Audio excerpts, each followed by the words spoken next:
fantastic. This is GT racing right now. He's got traction, he's going around the outside of both of them! Maloney! Oh, he's taken Anderson! Anderson's up to him! Oh my god! Big crash! Oh my goodness, half the field's going to get rolled! Second very close. These guys are want to make their way through the field very quickly. Oh, there we go! Oh no! That's massive! This is it! This is over! I can't believe this! Oh my god! God!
Yeah, so we're using the VRS Direct Force Pro this year.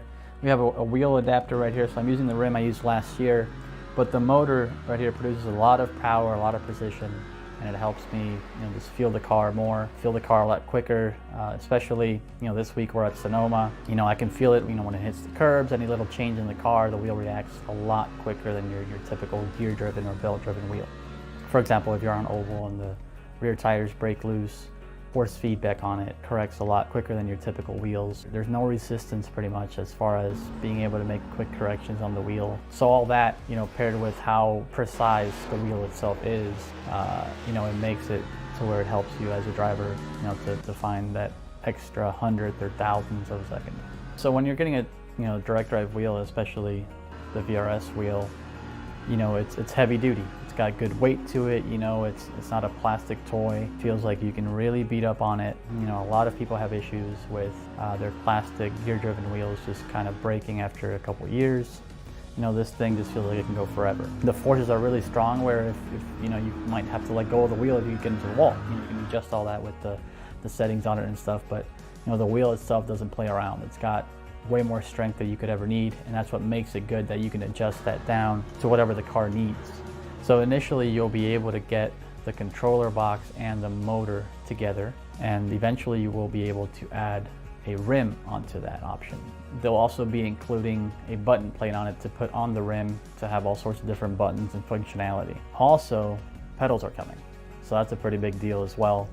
Hasn't been covered too much, but the goal is to also have pedals to go along with the Direct Force Pro. So that's pretty exciting. The wheel feels good. It feels very much like a real world steering wheel. You just kind of feel like what you would imagine the car to feel like. A real steering wheel in a car is very smooth, it's very direct, very quick, and that's what this wheel feels like.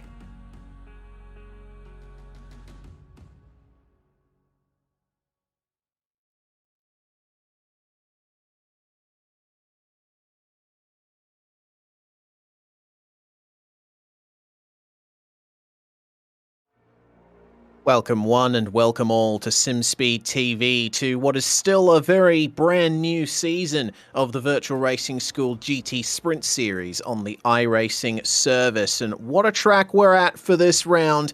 We briefly touched on it at the end of last week's broadcast. We are at the Hungaroring for round 3 of our 12-week season, the newest road track on the iRacing service, and what a beautiful place it is. Can't wait to see how things stack up here in this upcoming 40-minute race. And to bring it to you, as per usual, is myself, Reese Gardner, and Bradley Wingard alongside me in the commentary box. Brad, great to have you back here once again, and what a track we're going to be racing at here, the Hungaroring. It's been hosting Formula One races since 1985, and it has certainly been one of the places you need to go to watch exciting racing.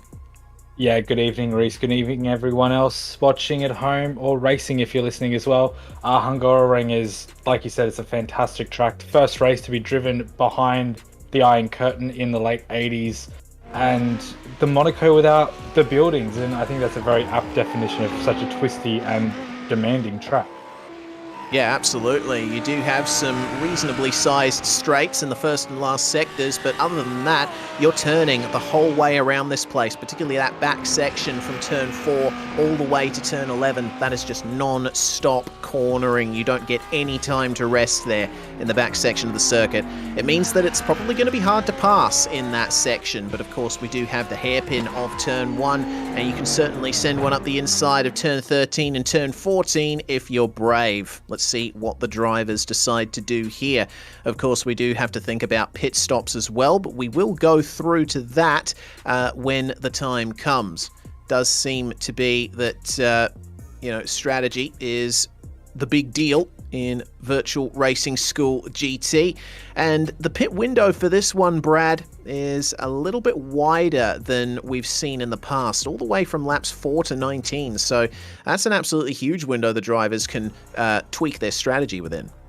Yeah, it's absolutely right. And that run down into turn 1, it's going to be a nice big fuel saving opportunity. And like you said, through turns 5 to 11, lots of opportunities to just lift and coast through the corners through there. So with passing being so difficult through that middle section, if you can save that bit of fuel and use the pit stops to your advantage, I think there's going to be massive gains available tonight.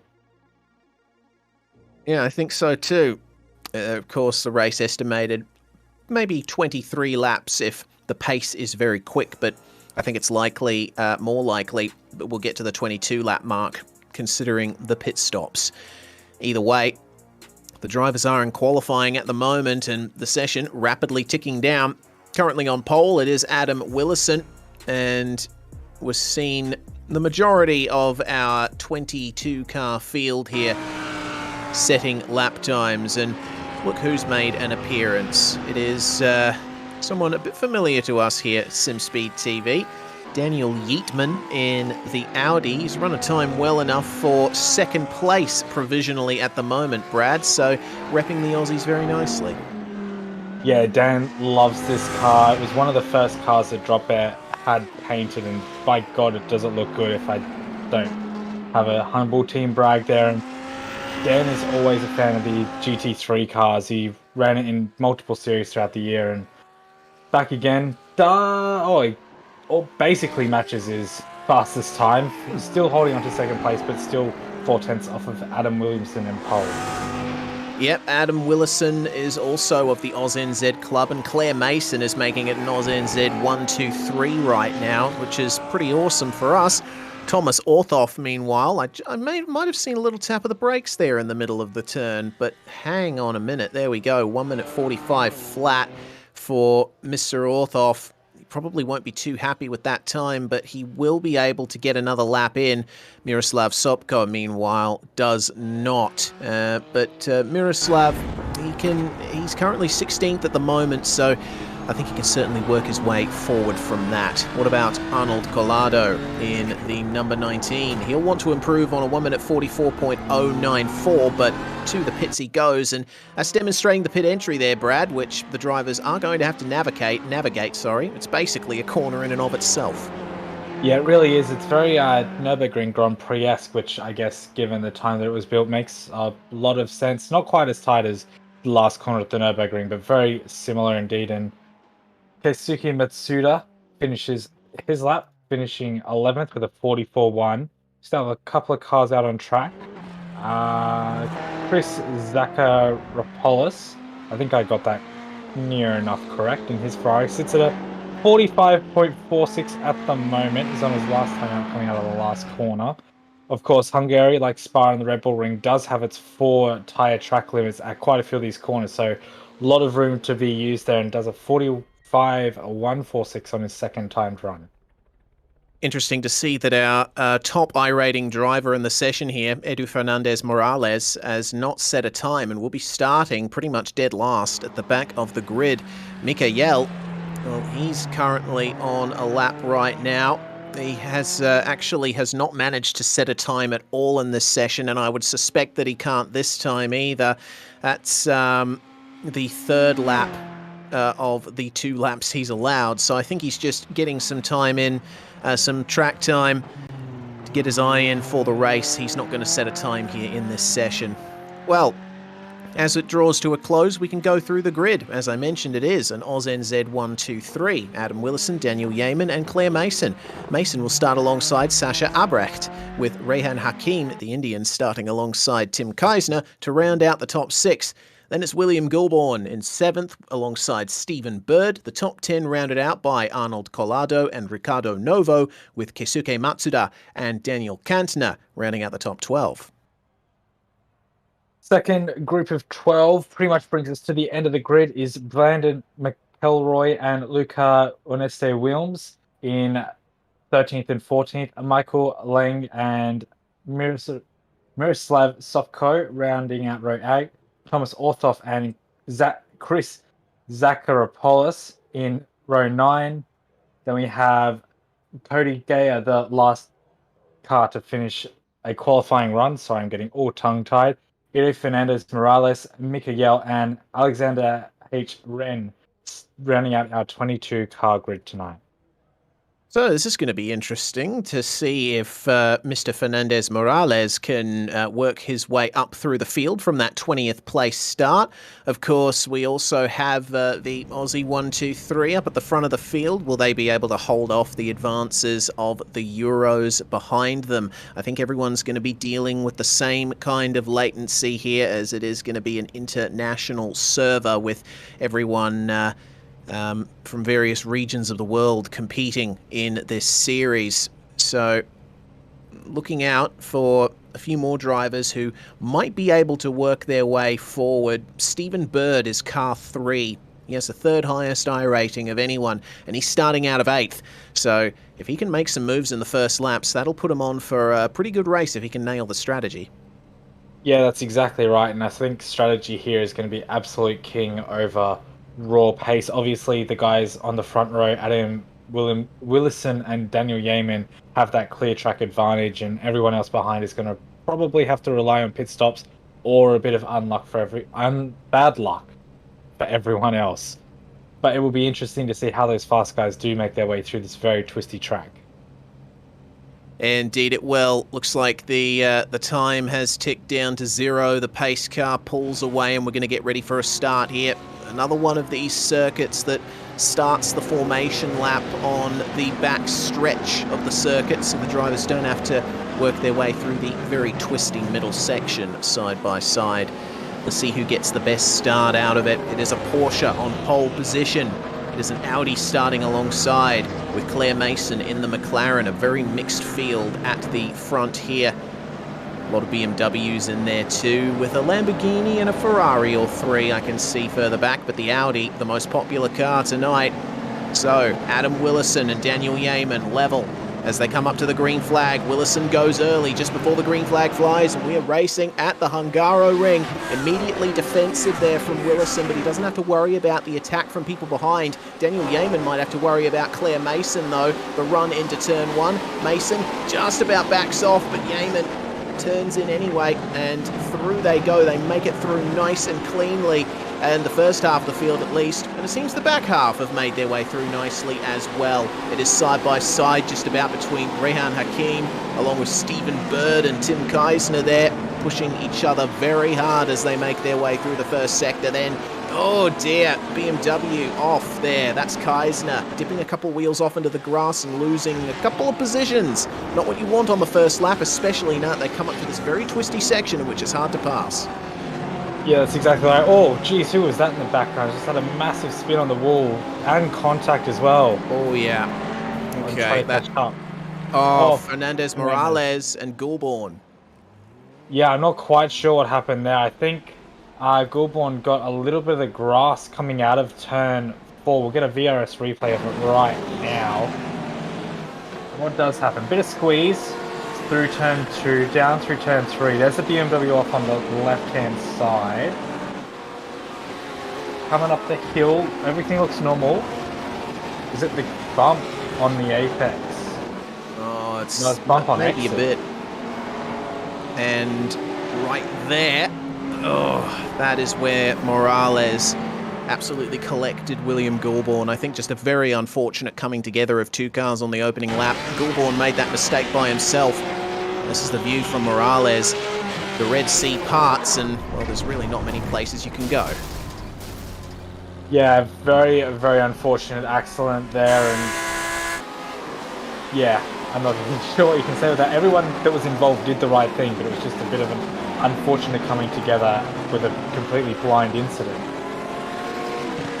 Well, all the other drivers will have their eyes on stalks here as we focus on the Lamborghini of Stephen Bird making his way through the first couple of turns here. This beautiful right-hander, just about flat out in most cars, but maybe a slight lift in this GT3 spec machinery.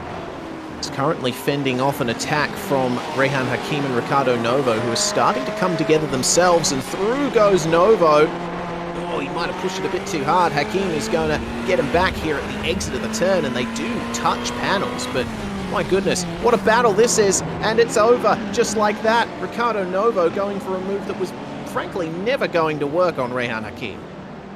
Yeah, probably any other turn that was probably a viable move, but that chicane is a lot tighter than it looks on paper. It is definitely single file, and I'm sure that Hakeem, sorry, is going to be very upset about that incident. Yeah, indeed. The Ferrari had already tried a move on him and thought they could get the move done here, but yeah, 2 into 1 just does not go at that chicane. You cannot run through there side by side in any kind of machinery, though certainly people try, as you have just seen. So, we look at Collado and Uterste Wilms, the battle for 9th and 10th. And this right here, it's going to be an interesting battle. It's one of the closer ones on track at the moment. I'm seeing a long train of cars here behind Collado as we ride on board with Luca in the Ferrari. Very heavy braking zone towards turn 1. A bit difficult to take to sight the braking point because there's no 100 marker on the wall by the side of the track. So you are feeling your way through that braking zone, but it seems that that hairpin is either way a little bit faster than it looks, so it doesn't matter too much if you push a bit too hard into it. Yeah, thankfully the nature of the corner exit at basically it's 1B, the exit of the corner moves away from you, so you definitely have that wiggle room. If you do go in a little bit hot, you can still carry the speed through it, but hitting that brake marker, like you said, is a lot more difficult than a lot of other turn 1 braking markers because there isn't one. It's kind of muscle memory or bust really through there, but makes for some very interesting moves and a lot of mistakes for people to capitalize on. Indeed it does, and this section is exactly the same. It's all about rhythm and momentum through here. If you miss one apex in this section, that's the entire sector basically ruined for you. And I did notice, we were just looking before, Luca Gunterste Wilms was really harassing the back of Collado coming into the twisties, but Arnold was able to pull a gap through the rest of that section. It seems that a lot of drivers may be a bit stronger in that section of the circuit than others, as we're on board with Keisuke Matsuda chasing down Miroslav Sopko. This is the battle for position 11. Yeah, pretty much right at the back, well, right in the middle of this train really, as it starts to break away towards the back. All Masuda is seeing is the back of that BMW, that nice bronze. It has a little look into turn 1, but nothing too extravagant. Very much closes up on braking though, and this is what we're talking about. The exit really opens up, and with the four tire detection, you can use a lot of that AstroTurf on the exit of turn 1, and the multiple lines through turn 2 to help set up turn 3 is one of my favorite parts of this racetrack. We see it in everything that comes racing here. People go for the late apex, people go for the early exit apex, or they'll run the entire middle, and it's fascinating how different people in different cars take that corner so differently. Yeah, and I think the same can be said for the majority of the turns around this place. There's always an optimal line, but you can experiment a bit in this section, and that little bit of gravel kicked up onto the racing line at the exit of that chicane is starting to play havoc with a few people, I think. Have a look at how close they are now, Sopko and Matsuda. Oh, Keisuke using a bit too much of the AstroTurf there, has to back off ever so slightly. This seems to be a 2x2x1 battle. We've got Collado and Uterste Wilms just up ahead of these two. Then, of course, Sopko and Matsuda. And Brandon McElroy is hanging off the back of this here in the very striking green and red BMW. Of course, that will be a livery very familiar to many iRacers that purchased the car when it was first released. But I think now that we are past lap 4, and leader has started lap 5, there might be a few drivers starting to think about an early pit stop, try and get their stop out of the way. But of course that carries a lot of risks with it, Bradley. Yeah, it really does. The field for the most part is relatively close, as we see another mistake from Sopko into turn 1. I was going to say, when you brought up pit stops, I feel like Keisuke Matsuda would probably be in the prime position to try and make the most of that pit transit, try and get some clean air, because they're closing up so much through the twisty sections on the BMW of Sopko in front, and McElroy is closing up on them again as well. So for either of those two or both of those guys to pit now get one nice quick outlap, could easily jump Sopko in front of them, and maybe even Usante, Wilms, and Collado in front of them if they are that good. But being here, I think, is being more detrimental than it's helping them at the moment. Yeah, but, you know, swings and roundabouts, especially through this twisty middle section, you can fuel save a bit more, as you mentioned at the start of the broadcast, Brad. It's very easy just to lift off behind another car through this section. You don't need to absolutely nail every acceleration and braking zone when you're in race conditions. As long as you get your numbers down, you'll be able to be stopped for maybe a few tenths of a second less. So that was a bit of a poor exit from Miroslav Sopko. Keisuke Matsuda had to back out of that, leaves himself open to a slight attack here from Brandon McElroy. Bit of nice usage of oversteer, actually, from the Ferrari to get himself turned around, as just behind them we see our first pitter, Chris Zakharopoulos, bringing his Ferrari into the lane from 14th place. Let's see how this one goes for him. This is going to be the first time we see how they really stack up in race conditions here. Yeah, it really will, and I'm sure those guys in that battle pack are probably going to be pretty happy that they weren't the first car to pit. And there was also, I believe that's Rehan, coming in as well, and his Porsche obviously had a very unfortunate tangling up through the turn 6-7 chicane very early on in the race. So hopefully just get that pit stop out of the way, put all of that behind him, and then just focus forward and try and maximize the next half an hour of the race. Yes, indeed. We are a quarter of the way in, and was that a car spun on the outside of that turn? Yes, it was. Arnold Collado, who we were just looking at before. Something's gone very wrong for the number 19, was running in position 9, and oh no, the VRS replay will tell the full story here. Collado did this all on his own, and I think he might have been dealing with a slowdown too. Watch as he turns in here. He goes right across the inside curb, might have gotten a slowdown from there, and then catches the grass on the outside at the entry to the right-hander, spins off. Well, that'll definitely clear the slowdown. Yeah, I think that's one of the more unconventional ways to clear a slowdown, but I mean, if it works, yes, but I think it's a little bit overkill, unfortunately.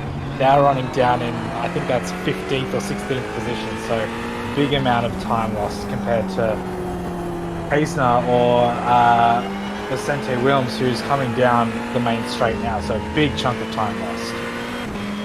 Yeah, quite huge. Well, continuing to focus on the battle for what is now 10th place with Collado out of the picture. This is Sopko and Matsuda, and they have once again got Brandon McElroy in very close tow of them. You see him in the rear view camera of Matsuda's Ferrari. I'll tell you who this might bring into this battle if they continue to fight like this. BMW nearly getting into the back of the number 13. See that McLaren behind them? Michael Lang, who started in 15th place. And starting to catch up to these guys now that they're all involved in their own fight here. It's still bumper to bumper between Miroslav Sopko and Keisuke Matsuda. Some fantastic battling going on between them. And better throttle application ever so slightly from Sopko. Matsuda, of course, is smart enough to not go for the move here at this chicane. I'm sure he knows that that can certainly be a pitfall. Yeah, it absolutely can. And Michael Lang he's not catching rapidly, but it's 2 or 3 tenths a lap, and the gap's down to 0.7 to McElroy in front, so it's not taking much. Plus the draft down the straight is obviously helping as well. But the more these guys battle, the more Lang is catching up, and Mickey Yell's not a massive, he's 2 seconds down the road from Lang, but if they keep fighting like this, it's only going to be a matter of time until he's right there as well, because he's lapping about the same time as Lang, but slightly faster than Matsuda and McElroy. So, as we say that, Matsuda's in the pits. Yeah, you could see that he was getting a bit frustrated there behind Sopko, trying to search for a way through.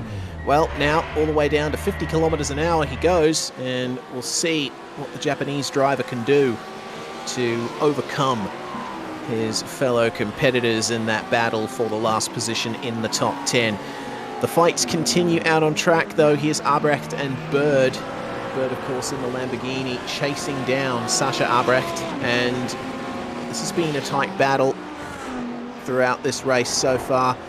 Looking at the last laps of these two, Stephen Bird, he ran 0.3 faster on the last lap. So it will be interesting to see if he can break into the 1-minute 44s again. Of course, he was running very quickly in the 44s at the start of the race, but things have settled down into a bit of a rhythm here. Yeah, that's all you need around a track like this, is a nice consistent rhythm. That's where you find a lot of your time. The leaders all in the mid-high 44s, but Bird setting the pace for the tail end of the top 5, and it's working slowly but surely, slowly chipping away. Ricardo Novo is not too far behind either. He's doing very similar lap times to these guys in front, but he might catch up as well. Abrek keeps defending like he is, and Bird, you gotta wonder if the fuel save does outweigh being stuck in traffic. Not that he's stuck, but having a car in front compared to running on your own just make a big difference, just psychologically, and how you feel your race is going. I know it's that way for me personally, but it can start to get to you over a 40-minute race. Certainly can. Is this a move here for Stephen Bird, who he definitely shows the nose to Sasha Albrecht, but no dice there. He was just too far back to get it done. I've noticed Brandon McElroy has just jumped into the pits himself, so he becomes the 4th car to come in for a routine pit stop, as it looks like Bird has managed to get it done on Albrecht as we were looking at that. Apologies for taking your attention away, but it did look like a very nice move there from Stephen Bird. We'll check it out on the Virtual Racing School replay. It was nice and assertive. He went right to the inside where it mattered, and Sasha Albrecht saw him coming from a long way away and stayed nice and wide to give him the room. You'll see it here. Nice and clean exchange of position between these two drivers. Yeah, it takes a lot to know when it's not your fight, and that was a very good exit out of turn 1 by Stephen Bird in that Lamborghini. The balance and the acceleration that car has out of corners is just phenomenal, and it really helped set up the move compared to Albrecht, who had a decent run out of the corner, but not quite as good as Bird in the Lamborghini. Yeah, and that's one of the things that comes down to the differences between the cars as well. You know, the balance of performance is very close on iRacing, but every car still has its own little advantages and disadvantages depending on what track you're at.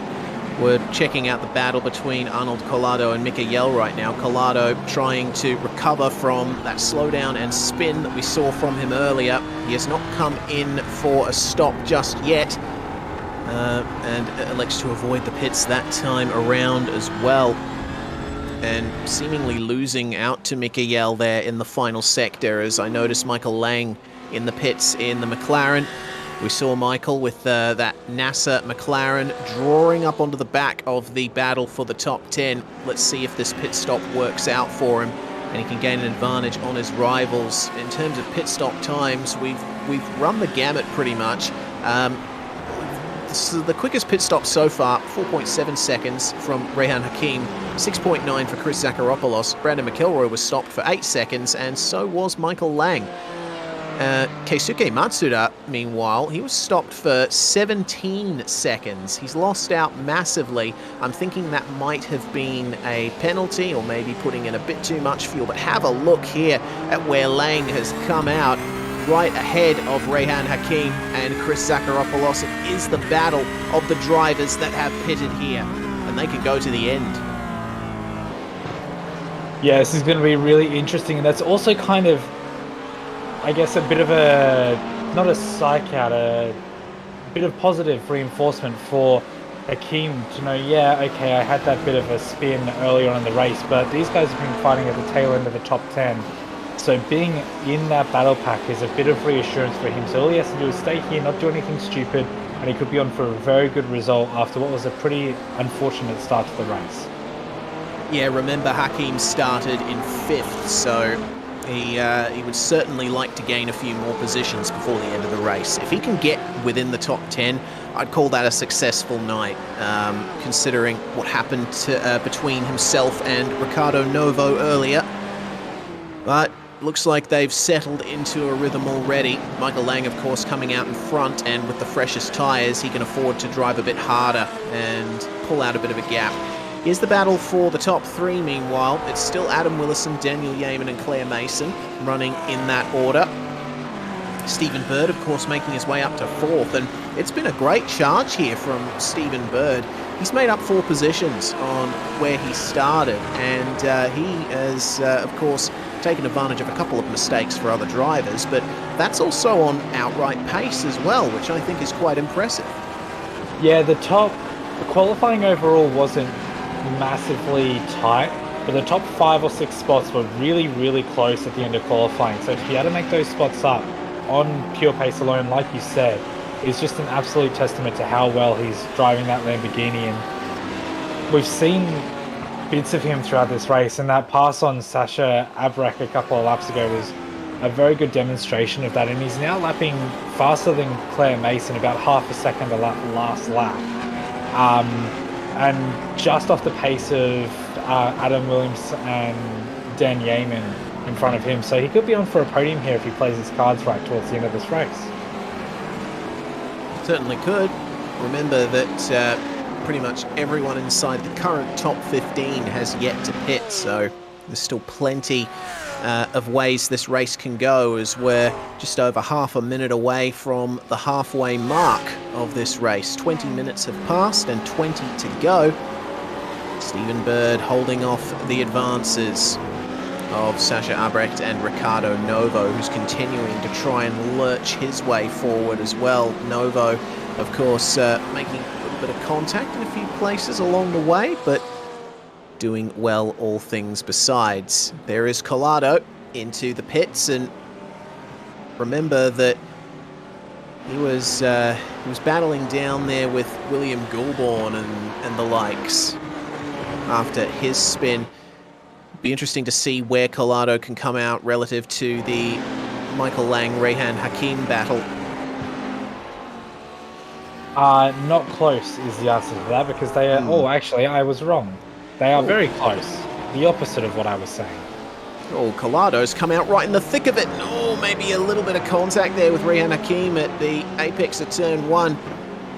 Trying to stake his claim for that piece of racetrack was Arnold Collado. Wants to stay ahead as much as possible, because that's a bit less work for him to do now.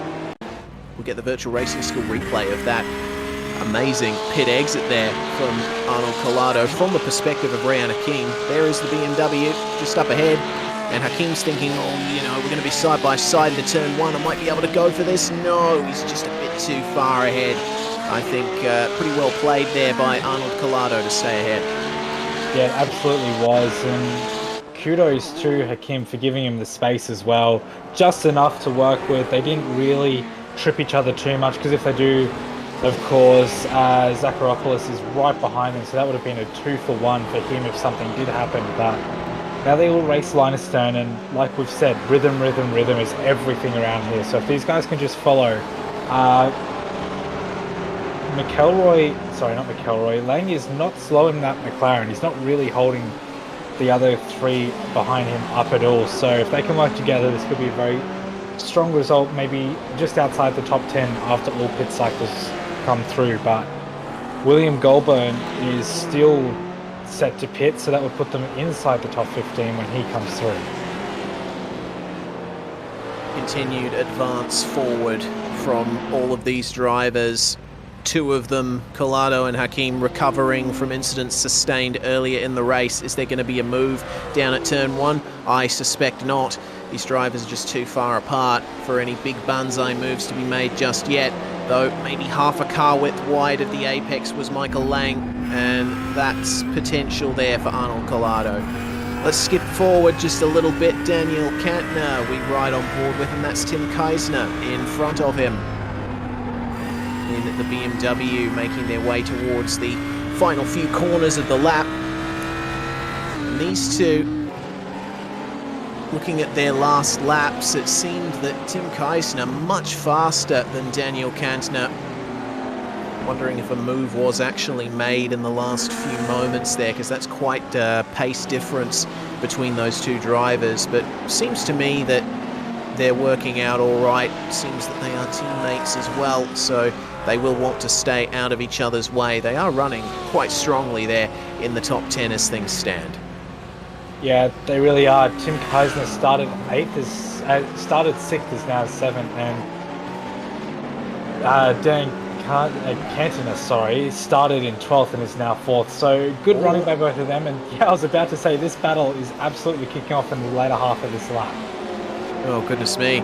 So Lang having to go wide to let Collado through. There's potential here for Hakim to get through as well in the second last turn on the outside. Oh, Lang, he nearly understeered into the Porsche, but Hakim gets on the power. They're side by side towards the final turn. Can Hakim get it done here? Oh, hits the McLaren wide, and that could give a run here to Chris Zakharopoulos. I don't think Michael Lang's going to be too happy with Rehan Hakim for that one.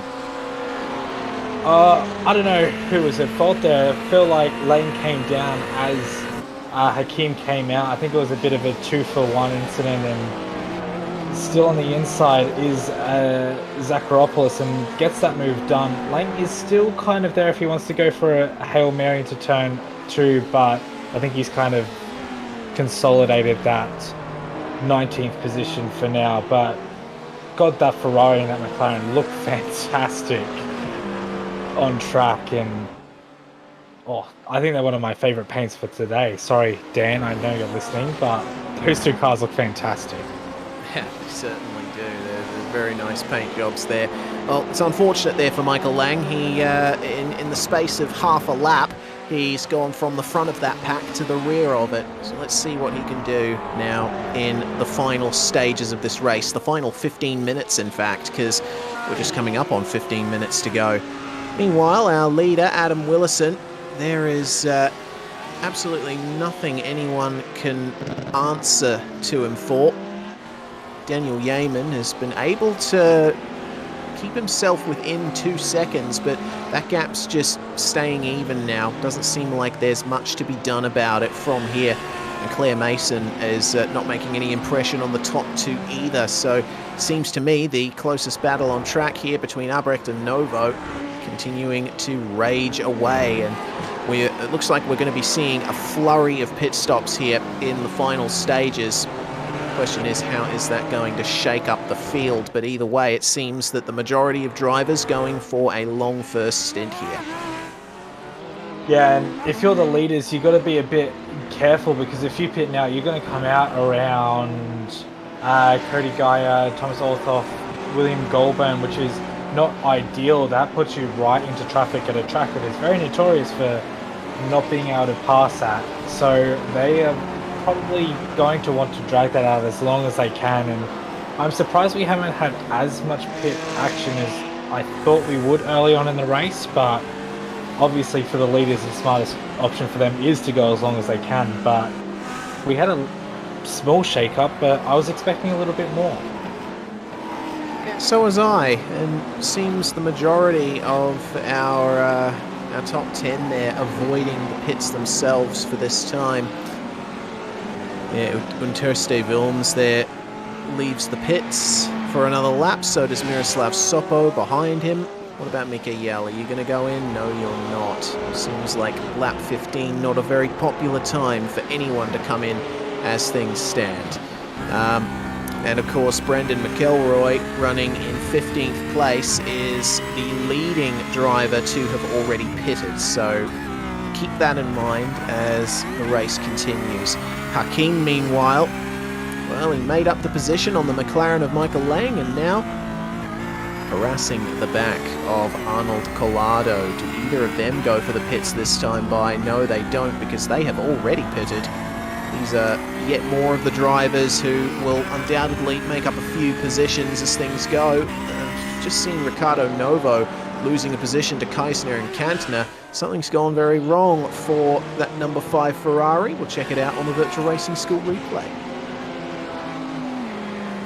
Where are we? That is turn 3 going up the hill to turn 4. There they are in the background. Whoops-a-daisy. Oh yeah, oh that's heavy contact as well. Yeah, that outside curbing at the exit of turn 4 is absolutely relentless. That's the 4th car that we've seen come unstuck through there, and that battle for Collado and Hakim's coming up there now, so hopefully they make it through alright. But yeah, that exit curb, that one right there that Hakim hits, it's so bumpy and it unsettles the car so much. But it's fast out there as well. It's such a catch-22. Yeah, absolutely. You want to try and extend the corner exit as much as possible. Use all of the curbing that you're allowed to in the sim. But of course, you hit one of those bumps wrong, then the traction control kicks in, and once that happens, you're already in a slide. There's not much you can do to save it. It's the reason why the majority of the pros that race GT3s in real life end up turning off the traction control. Probably not the anti-lock brakes, because that certainly helps in these cars. But battle Porsche versus BMW continues. You see how aggressive Hakim is in all the braking zones. Tries to round him up on the exit. Maybe a late apex as they avoid having to make a second trip into the pits, and stuck the nose in. Collado then has to run wide and let him go here, and actually lifting off is Collado. He's not going to fight that position. Yeah, which is, I'm quite perplexed by that, because Hakim qualified 5th and Collado qualified 9th. You think that's a pretty decent gap, but there was only half a tenth in it between the two of them. So, or, you know, just under a tenth. So not a massive pace difference between the two of them in qualifying, and not much difference in race pace either. But I guess both back on the charge, and Hakim has had a very good charge back in the latter half of this race. So Collado kind of just consolidating. Right, he's slightly faster, I'll just follow him, and maybe that'll help my pace as well.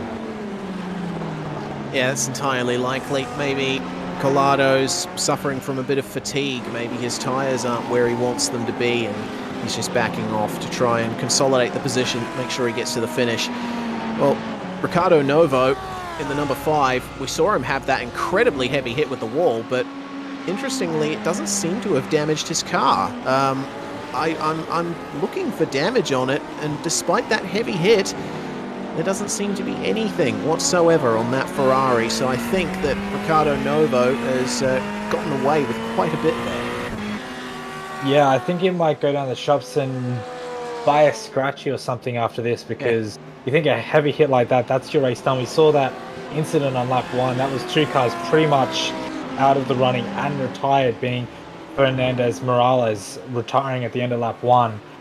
So he definitely got lucky with that one, and I'm sure he's trying to avoid that curve as much as possible now, just to get to the end of the race. Yeah, of course. We did catch eyes on Miroslav Sopko pitting. He has come out of the pits ahead of the battle of Rehan Hakim and Arnold Collado. As we check out Keisner and Kantner, Novo has come back into that battle as well, the battle for 6th place on track at the moment. And with under 9 minutes to go in the race, surely the rest of our top 13 now will come into the pits. I'm expecting a flurry of pit activity, and it starts with Adam Willison and Daniel Yeaman, our 2 leaders, coming into the pits. And I'm looking forward to this being a high activity. Have a look at Yeaman. He's using all the tarmac and then some on pit entry, trying to gain as much as he can on Adam Willison. Yeah, they're the moments you can try and push that envelope a little bit, and, you know, you give a racing driver an inch and they'll take a mile. And not everyone's coming in. Yeah, I was about to say, everyone in the top 8 is in. Mickey Yell stays out for lap 19. Thomas Orthoff is in. Cody Guy has had a spin at turn 12. William Goulburn is in, but Cody stays out. And then Brandon McElroy is the first car on track to have completed his pit stop now. Well, except for the lead is coming out. Indeed. Well, there it is. That's it done, and it looks like Tim Keisner has had a bit of trouble in the pits. He's still stationary. Kantner and Novo are way out on track at the moment. Something's gone very wrong there for Tim Keisner as you see Goulburn just pull in behind him. It seems that Keisner is not going to take further part in this race. I'm not sure what's gone on for him there, but either way, have a look at this. Yeaman battling with Mikael, who has not come in for his stop. This is not what Yeaman wants in his battle with Adam Willison there, just making his way through the chicane, and Yeaman is through. So now he can focus on trying to bring that gap down just a little further here in the final 7 minutes of the race. But with that amount of time left and the pace advantage that Adam Willison still seems to maintain, it's going to be a tough job here for Daniel. Yeah, absolutely will. I know what happened to Keisner. He was very much speeding on pit entry, so serving that penalty in the boxes cost him an absolute colossal amount of time. He's now 14 seconds behind Goulburn on track, so that's obviously he'll run to the end, but that's pretty much result over. 6th down to, I think that's 19th or 20th now, so very unwanted by Keisner at the tail end of this race. Yeah, that's such a shame there for Tim Keisner. He was doing so well, but that is the nature of the beast. As Willison and Yeaman come round to start their 20th lap of this race. With 6 minutes to go, it's looking like, well, it might be a full 23 laps that we can make it through. Maybe even get to 24 laps, depending on how fast this pace is. But it seems that the battle for the lead not being fought over all that much. What these guys are doing at the moment is just focusing on getting to the end now. Yeaman has that gap ahead of him. He's going to try and push as far as he can. And for Adam Willison, it is the case that he'll need to just back off, manage his pace, make sure he gets to the end in one piece as Cody Geyer finally comes into the lane. There's only 2 cars left that have not come into the lane, and that's Alexander Rein, currently in 21st place, and of course Mikael, who's running in P3 on track at the moment. Sopko and Hakim, meanwhile. Sopko having come out just ahead of the recovering Porsche driver. It'll be interesting to see if Hakim can break into the top 10 in the final few minutes of this race. If there is an incident ahead of him, certainly has a chance, but right now it's looking like 11th is probably as high as he's going to go.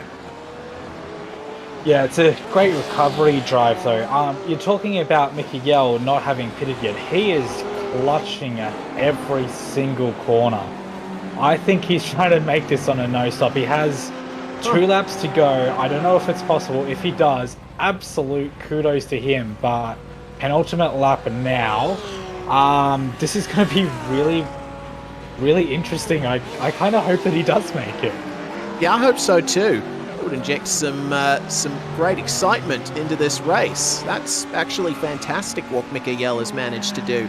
And, you know, if you're talking about him clutching, I reckon he's been doing that from the moment the race started.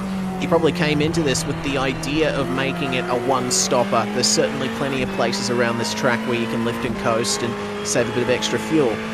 Let's watch him coming up here into turn 4. Yeah, the revs drop all the way down into 4th gear. He is just tiptoeing his way around. He's got quite the gap to Claire Mason behind. It's about 4 seconds to that McLaren, so Mika might be safe here in P3 if he can make it. Just another couple of laps, and I think it's a real shame that we can't read the dash properly on these cars, because we could get a bit of a look into how much fuel he has left. Even if Claire does catch him on pure pace, the fact that he started in 21st and has fuel saved his way to 3rd or 4th at worst is absolutely fantastic. I remember when we were at Long Beach last season, there were a lot of drivers throughout the week that were just lifting and coasting and didn't stop for the entire race. That's been changed for this season. They've had an extra bit of fuel taken out to force them to stop, but certain tracks is viable, and that entire middle section is more fuel save worthy than we expected, and the big lift into turn 1 and turn 4 that we saw last lap is just, it's helping him save so much fuel. But Dan Yeaman is slowly closing that gap. Not quite enough, but it's down half a second from when they came out of the pits. There should be one more lap after they complete this one. We have 2 minutes and 22 seconds to go in this Virtual Racing School GT Sprint race. We'll get a quick replay again, thanks to our friends at Virtual Racing School. This is the number 16 of Brandon McElroy.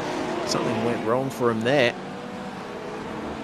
Maybe he's trying to clear a slowdown or something, because he's gone way off the circuit there. And picks up the pace again. So that was that's the battle between Sopko and Hakim that he's now fallen behind. Well, that's interesting. Might have gotten a bit too much curb through the twisties. Sopko and Hakim are going to continue their battle, though, for 2 more laps here. As have a look behind. That's looking pretty feisty. Who is that? That's Alexander Rain, and Brendan McElroy still running slow here. He comes back onto the circuit behind Collado. I think McElroy, might it be possible that he's run out of fuel? That's what I'm starting to think, because he is very, very sluggish through some of the corners. Just trying to make it to the end, and like the guys behind him, his last lap was 8 or 9 pace. Oh no, oh, there we go. Michael Lang and Keisuke Matsuda come together, also involved Thomas Orthoff. That was Brendan McElroy running slow, and Michael Lang was not expecting that. Oh, the incident has continued. Orthoff muscling his way past Brandon McElroy, who's going very slowly. And that unfortunate incident, I think, has ruined the races of quite a few drivers in that midfield battle. But it is the final lap here for our race leader, Adam Willison. Daniel Yeaman continuing to try and reel him in here, but the gap is back out to 1.4 seconds. Mika Yell, meanwhile, could he make it all the way to the end on a single tank of fuel? This is some phenomenal fuel saving that we've seen from Mika, and I didn't even think he'd be a factor in this race, but to see him up here with the leaders and be able to overcome that extra bit of fuel taken out of the cars, as you mentioned, Bradley, I'm thinking of Dr. Ian Malcolm from Jurassic Park. Life finds a way. And drivers will always find a way to overcome the limitations imposed on them. But a few more corners to go now for our Porsche and Audi duo, and the Ferrari of Mika Yell up behind. It looks like, yeah, I reckon Mika's going to make it to the end from here. He was surely have calculated for that. But Adam Wilson is calculated for victory, and there's only one 180-degree turn to go. The final sweeping turn here at the Hungaroring. And Adam Willison is going to win Virtual Racing School GT Sprint Week 3 at the Hungaroring. A strong second place from Daniel Yeaman, but I think the star of the show, Mika Yell, fuel saving all the way to the end. The only car in the field not to take a stop. Claire Mason, I think, will still be proud of that 4th place. She did very well. And there's Stephen Bird and Sasha Albrecht. They exchanged positions a bit earlier, but Stephen Bird coming home in 5th. Fantastic result for him. Yeah, it really is. This battle pack in 16th and 17th still going on. Hazener and Gaia. Gaia had a spin just before pit stop cycles finished. Rayan Hakim has come home in 10th position, so fantastic recovery drive from him. More cars crossing the line, and these guys are going right down to the wire, it seems. Kaiser's still in front, coming through turn 13, turn 14, and final time for these guys. I think he's safe, all coming down to that corner exit though. He's quite slippery and holds on for 19th spot. 16th spot, sorry. Well, he would certainly have been hoping for better from that, but at least he came across the line and saw the checkered flag, and there is Brendan McElroy, who caused a little bit of drama in the closing stages here at the Hungaroring.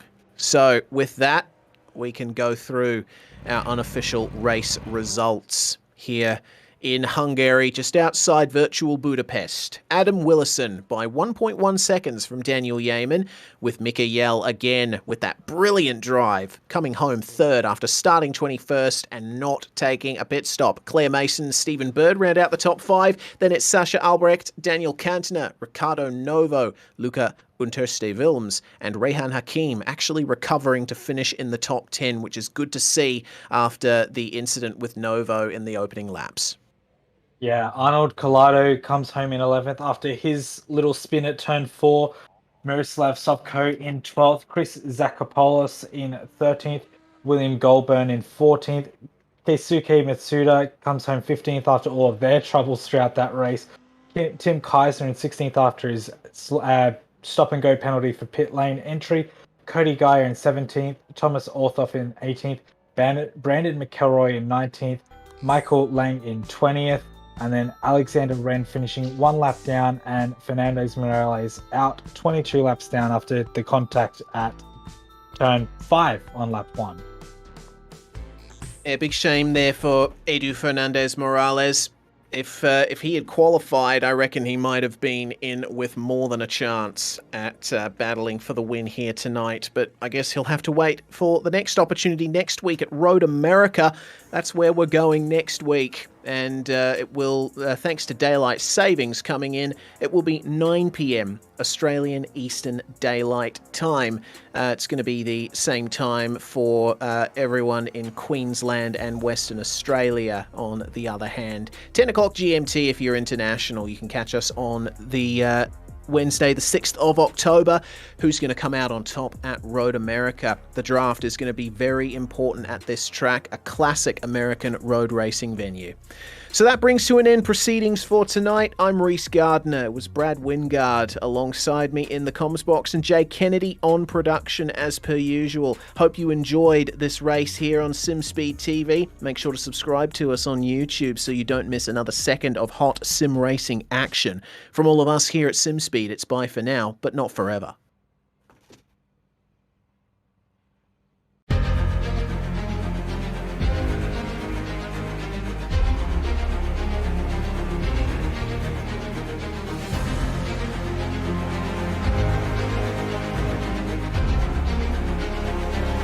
This is fantastic.